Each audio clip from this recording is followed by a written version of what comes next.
So this is a lot of carbon fiber. It's probably more than I needed, but I really just wanted to use up all of my scraps, and I just didn't know how much it was going to take. I mixed up some resin. I'm using Easy Lamb, which is my favorite resin at the moment.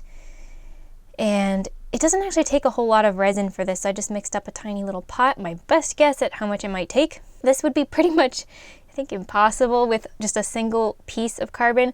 It just wouldn't conform well. You'd end up with a lot of holes. It's way too complex. But this actually might work pretty well. So the part that you're going to see from the front, of course, is the face that's against the mold. So I'm thinking through this somewhat and picking some of the cool pieces and trying to place them in sort of areas that are going to hopefully look cool from the front once this is taken out.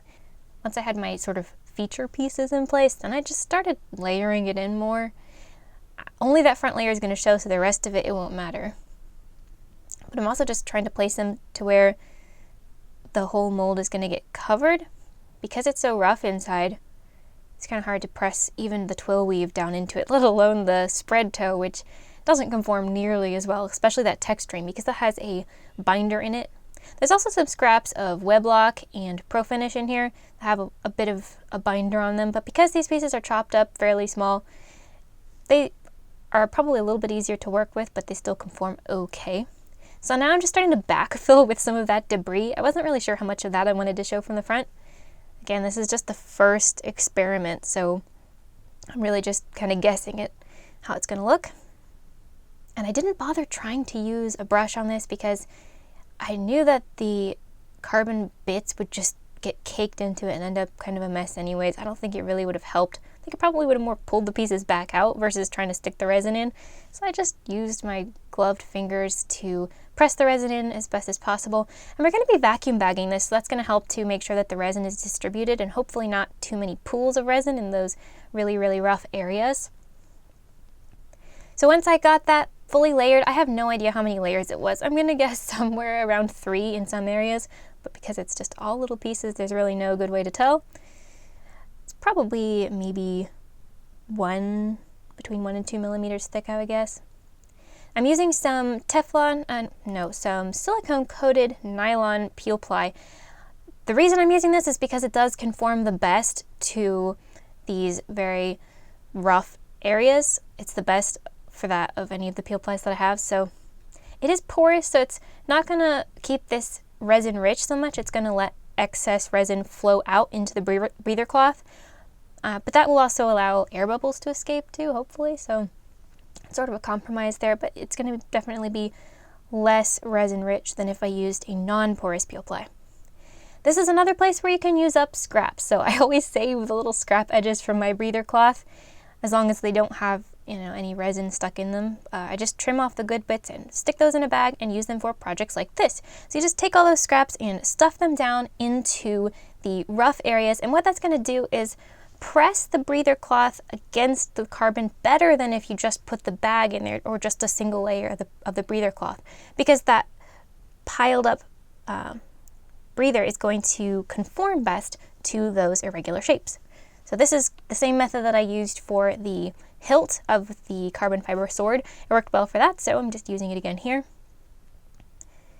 So after I had both of these set up with a layer inside the mold, I still had a whole lot of carbon left, and there was no way that this was going back into the scrap bag. So I took that small rock and I just stuffed carbon into it, and I just kept layering in more carbon and more resin until it was completely full, and all of that carbon fiber was gone. So this is not an efficient use of carbon fiber. It doesn't really make any sense, but it's definitely an interesting idea to make a solid carbon fiber rock. And since I had all this extra carbon fiber, I thought, well, why not? I wouldn't want to try this with the large rock. I can only imagine how many scraps you'd have to fill to create a solid carbon fiber of the larger mold, but the small one, it's reasonable.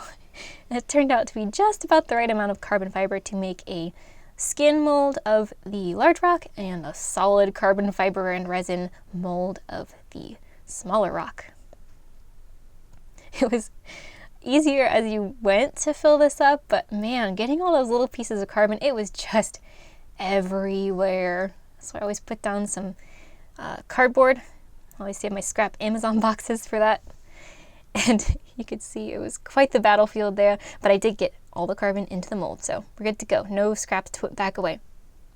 It's actually a little bit higher than the mold, but I wasn't sure how much it was gonna like press down or whatever, and I really just wanted to use up all the carbon fiber, so it's a bit of an overfilled mold. So now I've got the large one and the small one ready to go. I've got to prep my vacuum bag, so I just started filling this with breather cloth, just a base layer, and then added in my molds. And I really needed to pack in a lot of the breather cloth around these because I have those screws. They don't work very well with a vacuum bag because obviously you're gonna press in and just poke holes in it. But again, saving all those scraps of breather cloth, it comes in handy for this type of thing, so I just filled in completely underneath and on the sides of both of the molds so that this wouldn't just pop the vacuum bag when I turned on the vacuum. So I closed off the end with the clamp there, so that, and there's already a clamp on the other side, so now we've got a tight seal. It is time to suck out all of the air, so I've got the auto vac from ACP Composites. This is pretty cool because it turns off automatically once it reaches the max vacuum. So I turned it on for a bit and pressed the bag into the mold that wasn't filled, because we do need the bag to press down onto that pile of breather cloth. That's what's going to push the carbon into the details of the mold. Of course, the small one is easier. I just put a piece of peel ply over the top of that to keep it neat and keep it from getting too much resin all over my bag. So I find it's useful sometimes with these shapes that are a little bit complex and you want to make sure the bag is arranged, to just go ahead and clamp off the hose for a few minutes, get it all situated, and then unclamp it. That easy vac, the auto vac, is going to just turn right back on and suck out the rest of the air. I was checking the bottom of this as I went too, because I was just really concerned that I was going to be poking holes with the screws, but it actually wasn't an issue at all. The breather cloth worked perfectly for that. It's all nice and cushioned. And that's why I had to sand the edges of those jacket molds too, to make sure that there weren't any sharp bits that could poke a hole. So it's kind of cool to watch on the solid one. You could see the little air bubbles and excess resin just flowing out as the vacuum just kind of sucked everything down. So I left that overnight. Oh, by the way, the small one, it did get kind of hot. I was somewhat concerned. It was a lot of resin for this type of resin, so it was getting very warm, but it didn't cause any problems, so it's just kind of interesting. And it cured quite fast. So the hard part now is just to get that peel ply out of the large rock.